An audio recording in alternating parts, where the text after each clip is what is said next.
Hyvää päivää. Nimeni on Miro Vesanen. Tänään näytän teille tässä tutoriaalissa, kuinka tehdään hyperlapse.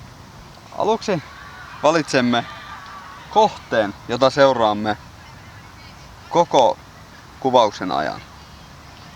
Otamme esimerkiksi tuolta kohteeksi tuon kirkon torniosan. Valitsemme sen, tarkennamme sinne, jonka jälkeen voimme lähteä liikkeelle. Otamme kuvan kerrallaan. Siirrämme pikkusen. Katsomme, että tarkennus on samassa kohdassa. Ja otamme uuden kuvan. Jonka jälkeen toistamme saman useita kertoja. Olemme liikkuneet noin 50 metriä tuolta suunnasta. Kameran tarkennus on yhä samaan pisteeseen. Nyt kun olemme valmiita, sammutamme kameran ja voimme lähteä kotia editoimaan. Nyt ollaan saatu kuvat koneelle ja ollaan importattu ne Lightroomiin. Voidaan vähän säätää värityksiä.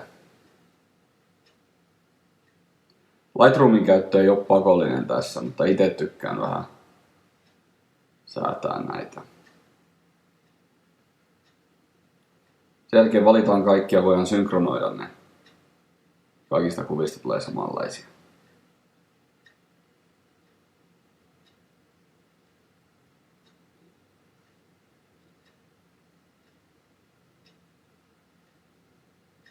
Tämän jälkeen kun eksportataan ne takaisin koneelle,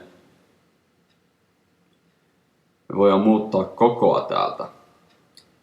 Uudelleen määrittää se. Vasempaan yläreunaan tulee palkki, joka näyttää kuinka kauan prosessi kestää. Tämä vie muutamasta minuutista muutamaan tuntiin riippuen ihan koneesta ja kuvien määristä. Avataan After Effects, tehdään uusi projekti ja määritetään videon koko ja sitten FPS, eli kuinka monta kuvaa siellä tulee sekunnissa. Tämän jälkeen importataan ne kuvat sinne After Effectsiin. Valitaan kaikki kuvat, mitä siihen tarvitaan. Ja otetaan JPEG Sequence. Tuo JPEG Sequence tekee siitä sen videon. Että se ei anna niitä vain yksittäisinä kuvina sinne. Vaan siellä on 30 kuvaa sekunnissa nyt.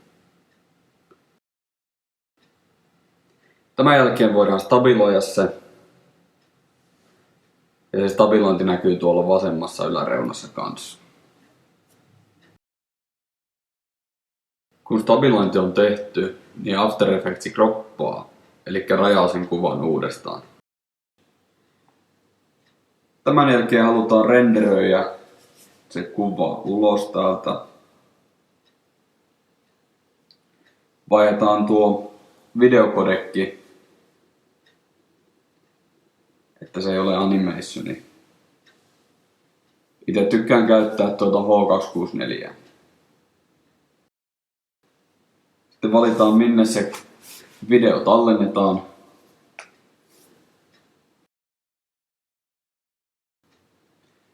Tämän jälkeen voidaan renderöidä se.